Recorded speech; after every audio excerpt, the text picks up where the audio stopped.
Hello? I'd just like to take this opportunity to wish your listeners a thriftful start to the final week up to Christmas. Thriftful? Yes, I mean when it comes to shopping partners. Of course. Is that Des? Yes, this is Des Fahey, Gareth. I hope you're feeling a bit better. I heard you were a bit under the weather. You were sadly missed there last week. That's nice of you. Well, it's good to have you back, and Greg did a marvellous job as usual Indeed. standing in. Indeed. It's Monday, Des. Yes, I'll be back with my first report between 4 and 5. I Right. was chatting to Dave Kelly there before you came on today. Yes. He was telling me that an American tourist stopped him in Dublin over the weekend, and she was asking him about the parking regulations. Yes. Yes, she says, I was wondering why there's a single yellow line painted on the side of the main roads. Mm-hmm. Well, Dave says to her, that means that there's no parking at all. Right. She says, well, I've also seen 2 yellow lines on the side of main streets. Yes. What does that mean? Yes. Well, Dave said to her politely, that means there's no parking at all at all. That's great. Isn't he great? Yes, I quite enjoyed it too. I'll talk to you later. Thank you. Q102. Yes, is this Studio One? Yes, it is. Yes, I thought so. I'm in the right place, obviously, for my Monday report. Good afternoon, Des. Yes, a jocular start to the Christmas week to you, Jerry. I was up covering a report at a local school here, affected once again by the education cutbacks this morning. Yes, of course. Well, I caught 2 young lads with a packet of cigarettes, and I decided to frighten them into giving up cigarettes for life. Well, what did you say to them? Well, I said to them, now listen to me, you nippers. Yes. Do you know where little boys go when they smoke? What do they say? Well, the 2 boys looked at me and says, yes, sir, behind the school shed. Yes, I didn't find it amusing either. Oh, not I funny. was trying one of your trivia questions out in Jason, Maine there this morning. Yes. I said, do you mean to tell me, Jason, that you don't know where your tonsils are? Yes. What did Jason says to me, not now, Des. They were taken out 15 years ago. You will see you Yes, later. I believe I'm back once again with the report for your drive time segment. I'd just like to warn your punters who might be listening to me in town today just to keep an eye on their purses and wallets. Good thinking. Adios. Yes, you got the message there. Adios, Des. Aye, aye, Captain. Q102. True. Hello. No! Well, Sally. I thought so. Yes, it is. I thought so. Sally, your secretary. Yes. And of course, we're all delighted to have you back at work, Mr. O'Callaghan. Yes, Mr. O'Callaghan. You mean you forgot? No, it's just that I've got so much on my mind coming up to Christmas, so much to be done before we get the couple of days off here in the office. I understand. Yes, well, I just rang to tell you that I was out this morning and Yes? managed to get you your Christmas present. Oh, great. Mm-hmm. Well, I'll be giving it to you on air, Yes. as they say, on Yes. Christmas Eve. I can't wait, Sally. I bet you can't. Yes? Well, actually, my husband has asked for an encyclopedia for Christmas. That's wonderful. Well, I said, no way, we can't afford it. You'll have to walk to work like the rest of us. We'll talk to you later. Okay. Listen, maybe you can answer this question. Am I meant to be working over the Christmas period? Well, you'll have to talk to the boss about that. Yes, I'll be having a chat, all right, with the management. I'll expect it'll be well promoted if I am over the celebrations. Indeed. Could that be Des? Yes, this is Des Fahey, as usual, calling from Doyle Aaron with my final report, I believe, for your Monday show. That's right, Des. I was talking to your colleague and comrade, Jason Maine, there after he came off his show today. Yes? Jason showed me a couple of very badly splintered hands. I said, what were you doing over the weekend? Goodness me. Well, he says that he was building a doggy door for Rosco, his Great Dane. A doggy door. That's right, a doggy door. Yes?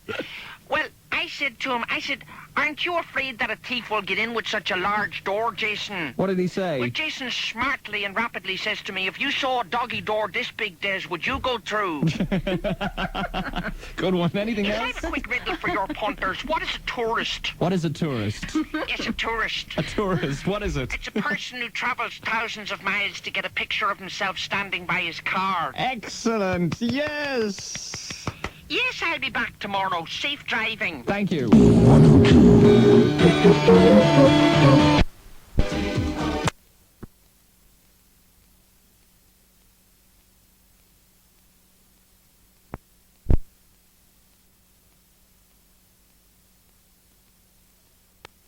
That's why I came in here. Now, I've been all over the world, son, and I've never seen a restaurant that can serve anything you want. This I gotta say. No problem, sir. Like, tell us now, what would you like? How about, I'd like crocodile ears on toast. Certainly, sir. Well done now, rare. Rare. With a sauce of creamed Patagonian yak's tail. Yak's tail? Yeah. Right, sir. Would you like some soup first? All right, yeah, what do you got? Well, how about some soup? What? Oh, I get it, a little Irish joke. Chicken soup. No, sir, mushroom. Mushroom? Well, why'd you make a noise like a chicken? Because I can't make a noise like a mushroom. Oh, look, never mind the soup. Just bring me my order of crocodile ears on toast. All right, sir, certainly. Just now a minute there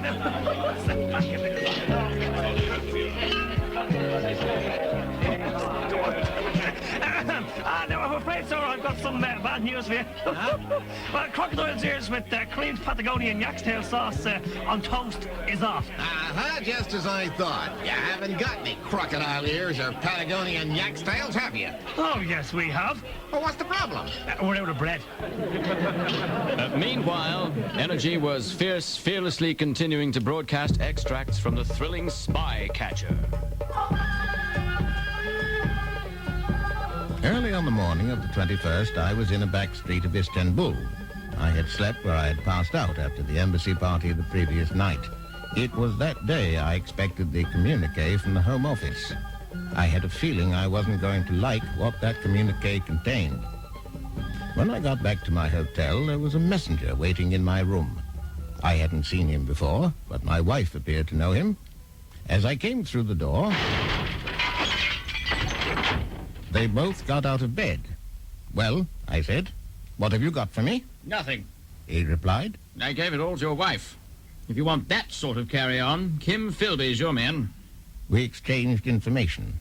My wife and he exchanged telephone numbers. The news from England was far worse than I had ever suspected. The amount of money about to change hands was enormous. I was furious. After all, I had only slightly damaged the front left-hand side of the Rolls-Royce.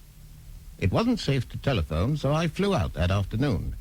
I expected trouble, and sure enough, it happened. The moment I walked into the airport terminal building at Croydon, I realized the awful truth. My luggage had been sent to Moscow.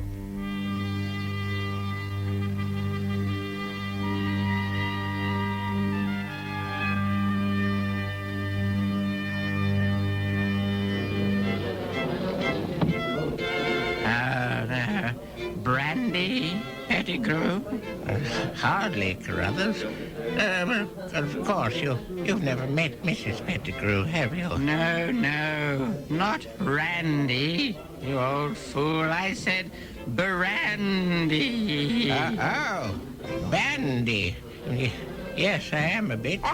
Cavalry, you know. Fat horse, eh? No, short beds. Oh, yes, of course. Yeah. Brandy, Pettigrew.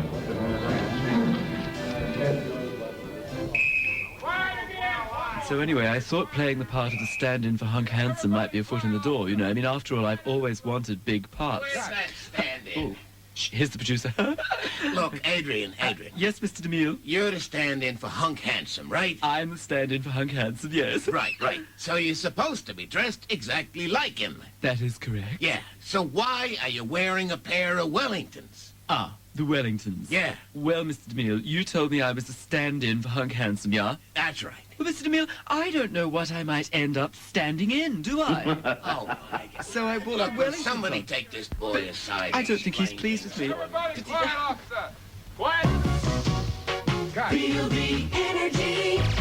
Energy 103. Thanks, Marty, and good morning to you. Good morning, everybody. You know, when I was just a young boy, there was no fancy cinemas to go to, no disco bars for 11-year-olds.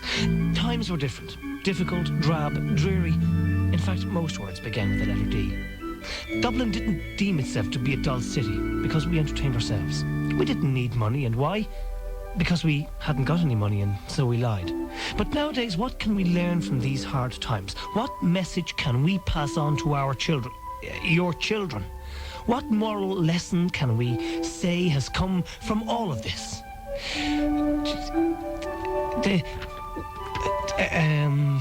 And we could say, well, what about it? No.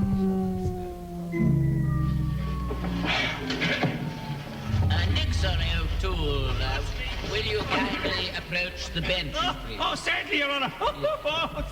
Nixer O'Toole, you are a man who has been wrongfully accused. Accused?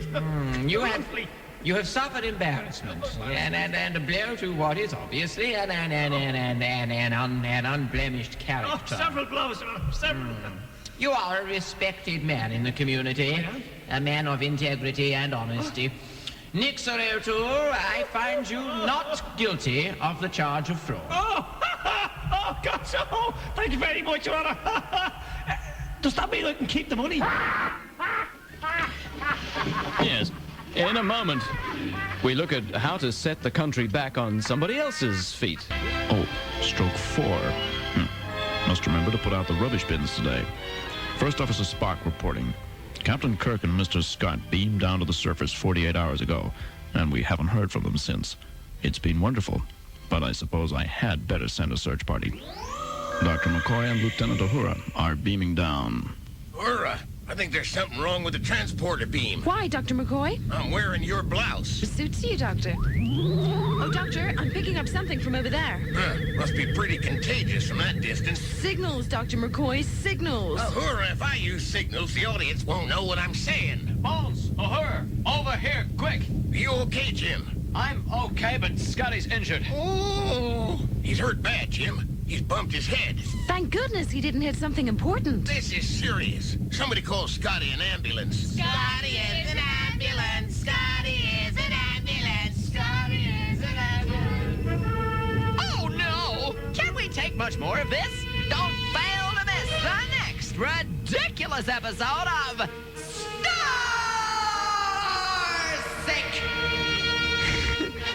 I'm gonna have a heart attack doing that one of these days. Staring fixedly into space. Energy 103. For her to be in makeup. However, Okay, let's settle down. Okay, now, are we ready for the close-up of the death scene? Yes, Mr. DeMille, camera left, camera right, camera middle, camera one. Okay, right. Now, let's make it a good one, okay? Now, Granny, I want to hear those gasps, huh? Now, get them out nice and clear. And roll those eyes, you know, yes, when you go. sir, Oh, that'll look real I will, good. okay. Okay, Yes, now, sir. camera rolling and action.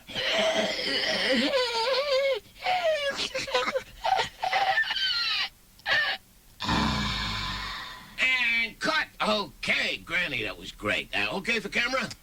Well, CB, not exactly. I think she moved and got a teensy bit out of focus. Just on the last... Damn. Okay, well, let's try another. Granny, that was just great. That was great. Do it like that again, okay? Granny? Somebody give Granny a shove there, will you? She's not paying attention. Pardon me, Mr. DeMille. If you recall, she died in the last take, sir. She died? Yeah. Oh, jeez, I hate working with amateurs. All right, look, give me another old lady. We'll do it a long shot. Okay, Mr. They'll never know. Hey, all right, quiet, Hello, friends! And I use the term loosely. Yes, time once again for another widescreen wireless theater presentation of Starsick, a drama set in deepest space, filmed entirely on location inside the scriptwriter's head. Captain's log, stardate 1, 2, 3, 4, 5, 6 Smarties for me, and 1, 2, 3 Smarties for you. Aye, Captain, that's fair. The Klingons have landed on a nearby planet to take on fuel after the battle. A group of us has beamed down to finish them off. Oh, Dr. McCoy, I've been hit. Here, take these pills. Oh, thanks, Doctor. Oh, do you think I'll be able to play the bagpipes after this? Oh, I don't see why not, Mr. Scott. Oh, well, that's great. I could never play them before. Oh, no. Bones, quickly, over here. Where are you, Jim? Over here on page 2. There, quickly. There's something written on my foot. Don't worry, Jim. It's only a footnote. We have to interrupt this episode because, as you can hear, we've run out of jokes. Tune in next time to Starsick, when you'll hear Captain Kirk say... It wasn't until after we got married that I discovered my wife was a redhead. No hair, just a red head. Ha! Get it?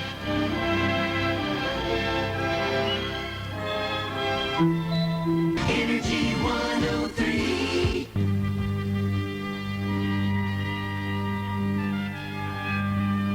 Some blighter had poured ice cubes into my trousers. Ignoring the wet patch, I stepped forward to confront the man I had come to meet, my most reliable Middle East contact, a man I knew only as Ali-ach-bah ben Ahmed al-Haman Wazir Abdullah Wakim al-Karak.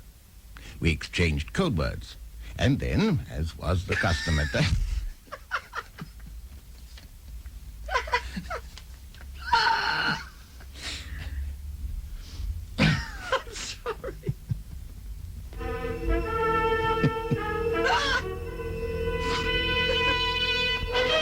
Hi there, sickies! And now, from out of the depths of deepest space, which is where it should have been left, the widescreen wireless theater presents another episode of Starsick.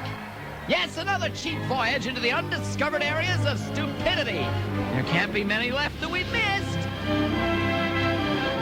Captain's log, stardate 2345.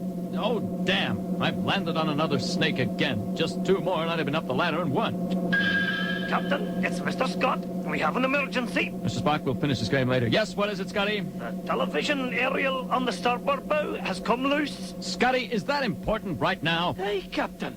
It's nearly time for the Muppet Show. Oh, right. Mr. Spock, you and Mr. Scott go outside and fix the television aerial. Yes, Captain. Mr. Spock, why are you putting that cardigan on over your spacesuit? I promised my mother I'd wrap up warm if I went outside, Jim. Captain, Yes, Mr. Checkout. I'm getting some very funny readings. Funny readings. Good. Save me the Beano. We need some more jokes for the next script. Yes, Captain. Captain, can I have another driving lesson? Oh, I guess so, Uhura. There's nothing within 1 billion miles of us at the moment.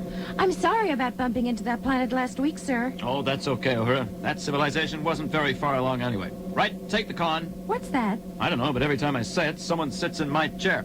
Okay, now today we'll learn slow forward. Just press that button. This one? No, not that one. That's the warp drive.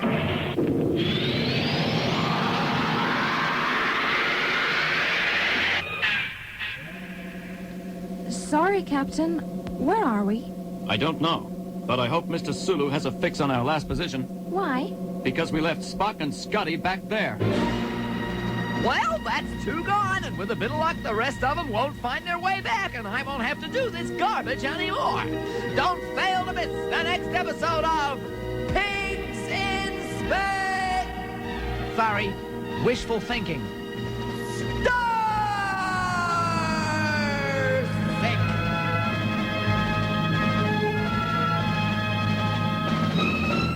Mr. Scott, the Enterprise appears to have left without us. I had noticed. You do understand what this means, don't you? I do.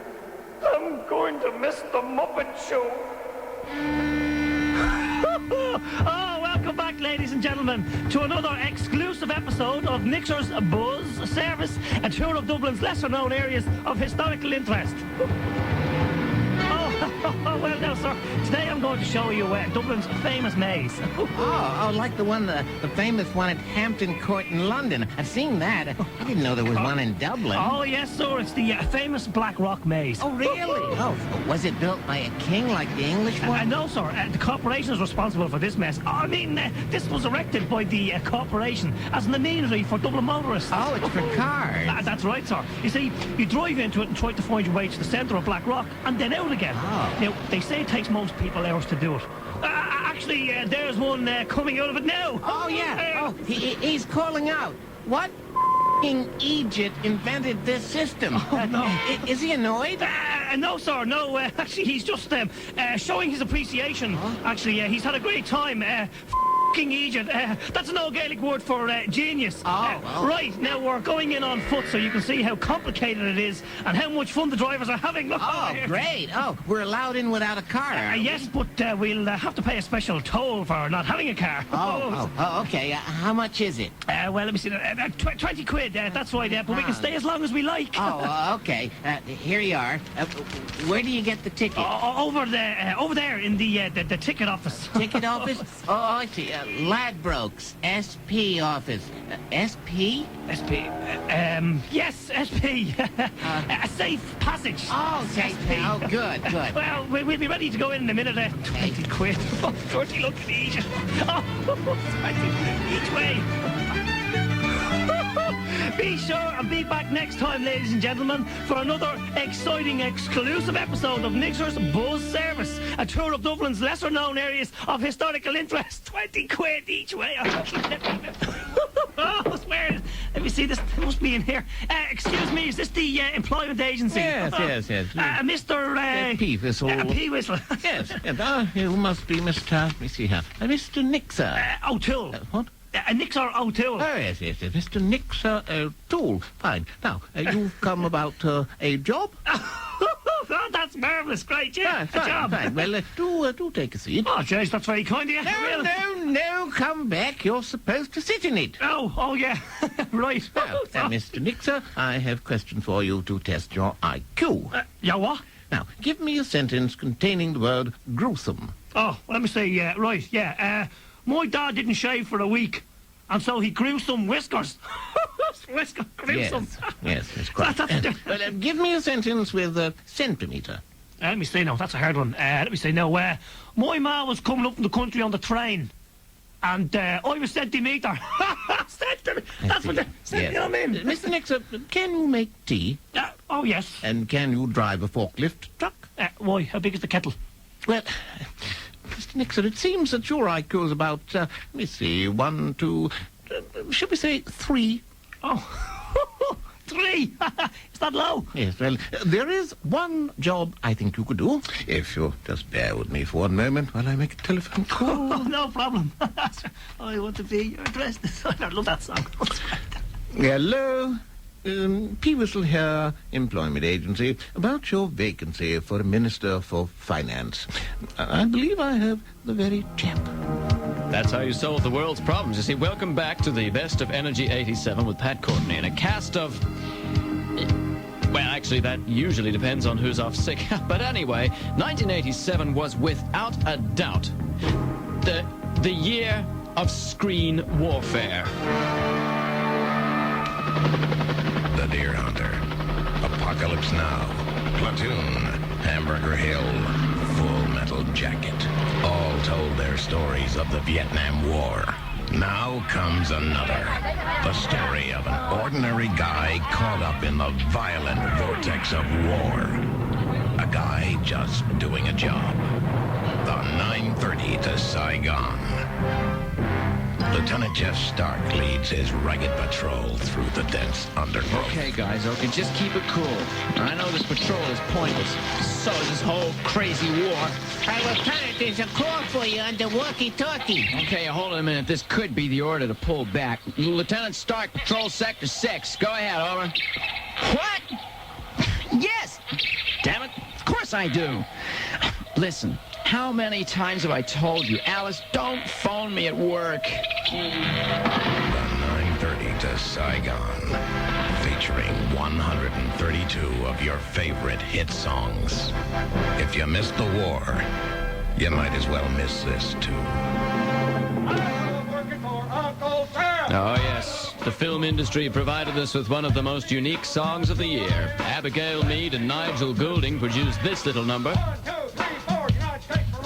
The love theme, I thought, from Full Metal Jacket, but it wasn't long before the original was overshadowed by that fun-loving window dresser from Swizzlers of Grafton Street, Adrien, backed up by the Full Velvet Jackets. But he had to resort to some pretty off-the-wall tricks to get his record on the air. Buongiorno. Is the data Energy 103? This is Energy, yeah. Okay, okay, CC. I'm Luigi. Oh, yeah. And I'm wanting you play a request for me. A request, is it? Si. You know, your voice sounds familiar. Oh, no. It's impossibile. All right, if you say so. Which song did you want to hear, Luigi? I want to hear the song about the dress designer, yeah? Right. Si.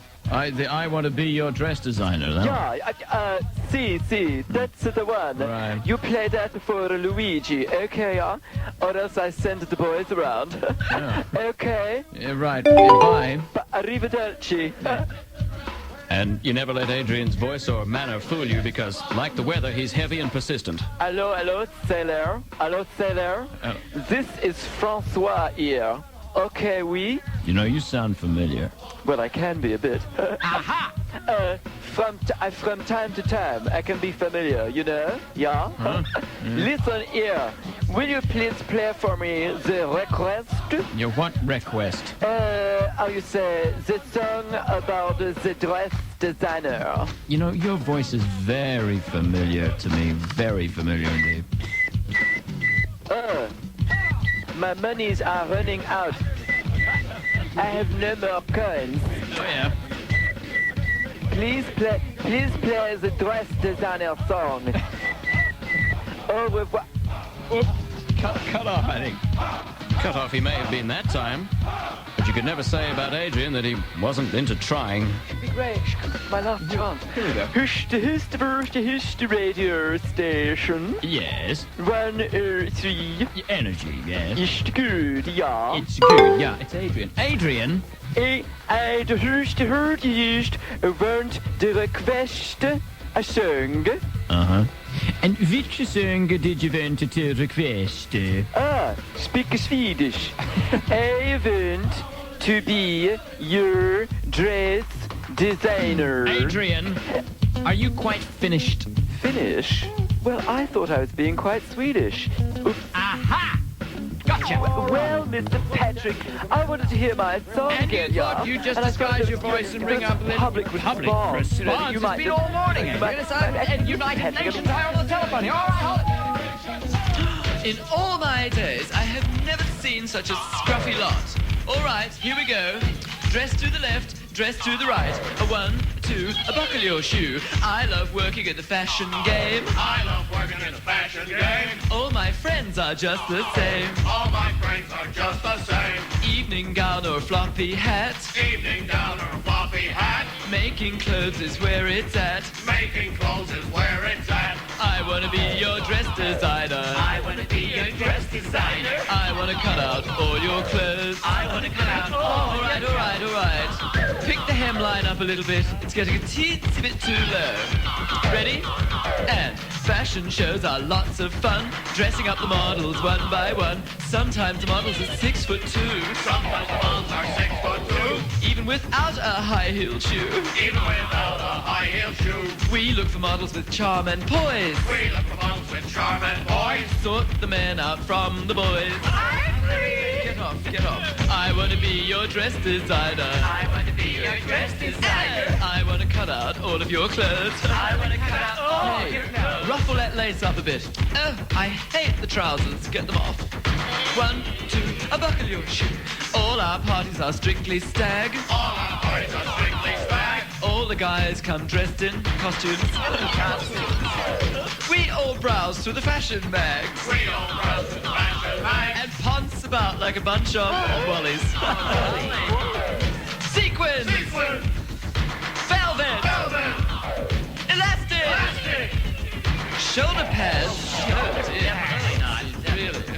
And I want to be your dress designer. I want to be your dress designer. Be-doo, boop, boop, be-doo.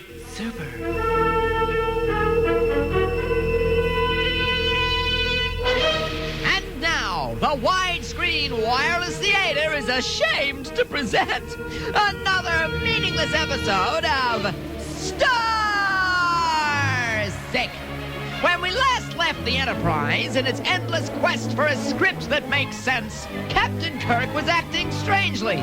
Nothing unusual about that. All the acting in this series is strange. I hate it. Captain's log, stardate 213248. All with special fried rice, Mr. Sulu. I'll be there in 20 minutes. Mr. Scott has reported a fire in the engine room. Captain, can I come out of the engine room now? Don't be stupid, Scotty. You want the fire to spread to the whole ship? Captain, there's an alien ship alongside. The captain says he's lost, and could we give him directions to Earth? And who is the captain? He says his name is Darth Vader. Tell him he's in the wrong script. Down to the bottom of the page and then turn left. Captain Kirk, I have a very strange reading here. Yes, isn't it? Would you like to try it again? No, I mean on my interest. Hello, son. Now listen, I've just been chatting to the boss. Who? No, not your man, no. I've just been chatting to the boss man of the team tomorrow for the game. Oh, Donald Lenihan. Yes, well, I met him for a drink last night. There's a little problem we got to sort out. What's that? Well, the ball is, it's all lopsided.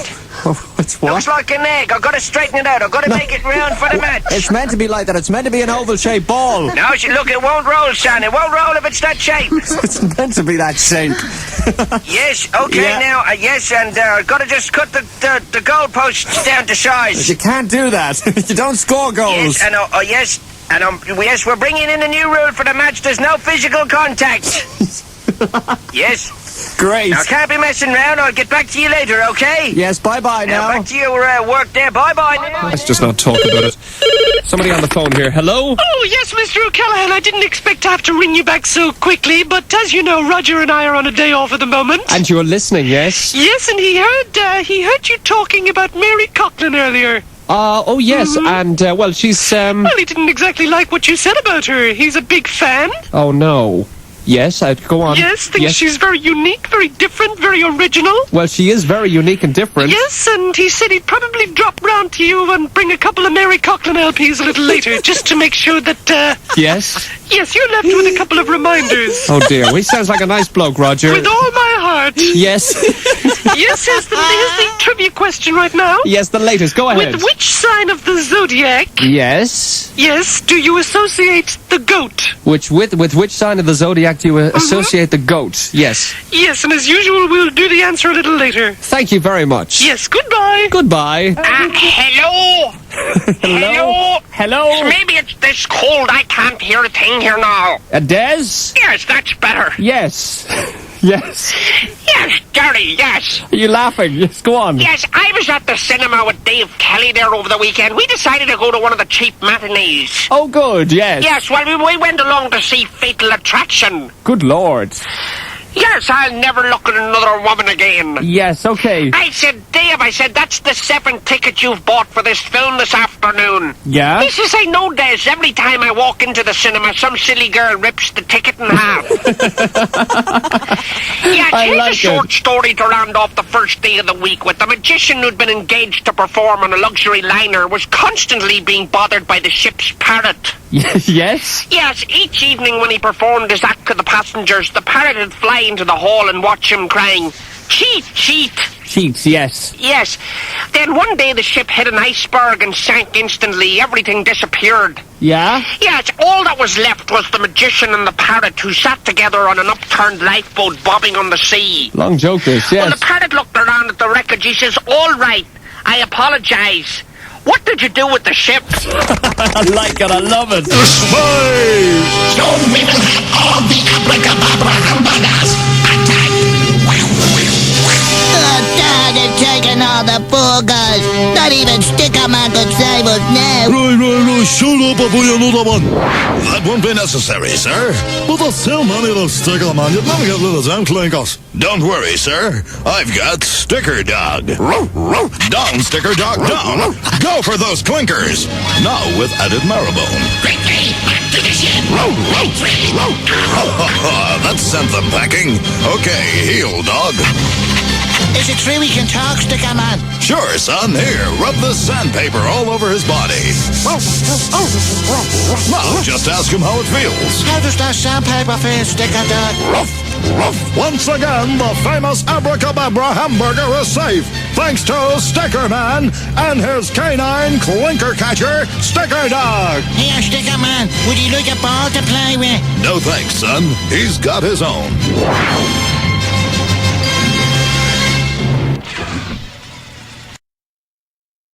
Hold on, hello? Hello, boy. Hello, son. Now, I just had a call from the legend, Who?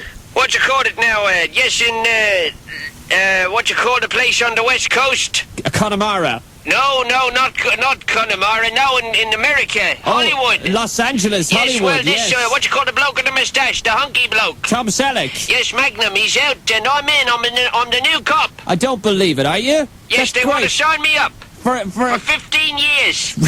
Yes, I'm the new cop, Max Lee. Max Lee, good, I like it. That's nice, yeah. Good for Yes, you. sounds like a disc jockey, Max Lee. Max Lee, yes. Okay. Yes, okay. Yes, I'll get back to you later. Thank you, Max Lee. Hello? Yes, put your hands up. Q102. Yes, Des. Yes, Jerry, I've got to skate off right now. Yes. Yes, I'll talk to you later. Oh, yes. Well, I was down at the training session of a popular Dublin football team. Apparently the coach walked into the dressing room and said to the lads, I've come up with a way to improve the team. Yes. Yes, they all turned around and said to him, when are you leaving? I like it. Yes, I have a topical story for your punters. The optician says to the patient, here's your new glasses, you'll have to wear them when you're working. Yes. The patient says, that might be difficult, doctor. He says, you see, I'm a boxer. I like it, Des. Yes, all crackers, all gems. Oh, brilliant. Yes, I'll talk to you later. Cheerio now. The names have been changed to protect the innocent. Yes, I haven't had a phone call for a long time today. What, hello? Yes, hello, can you hear me? Yes, is that Max? Yes, I was driving around town now. Yes, that's right, yes, and I couldn't drive straight with the noise there. Yes, we've got construction work. Yes, I hear it. I'm listening to you on the wireless, and all I can hear is this drill in the background. Yes, hammering and thumping. Yeah, they're building a road. Yes, and I tuned off you and I went over to, what's his name? George Byrne? Yes. Yes, and it's there too. The radio's shaking. It's vibrating right across the wave band. You can hear the hammering, yeah? Yes, so I can hear it. Went over to the other bloke. What's his name? Oh, well, we won't talk about the other blokes. Yes, that's right. Oh, yes, and it's there as well. Yes, shaking and banging, and I just can't hear a word you're saying. Yes, it's terrible. Yes, what are they doing? They're putting up shelves in there? No, yes, okay. Yes. Okay. Q102. Are you there? Rick. Hey, glad you called. Guess what? I'm starting a motion picture.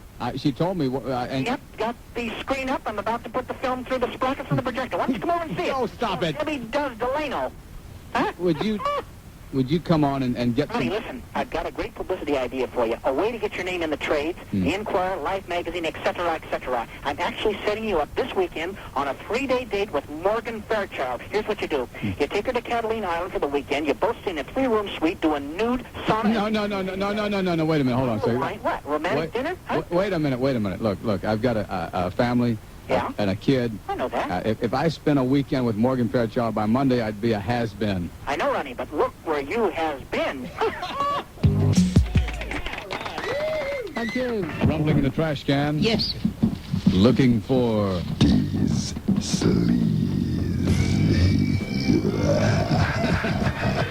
There's a good winking at the affair. Michael Jackson almost refused to attend Liz Taylor's recent birthday party.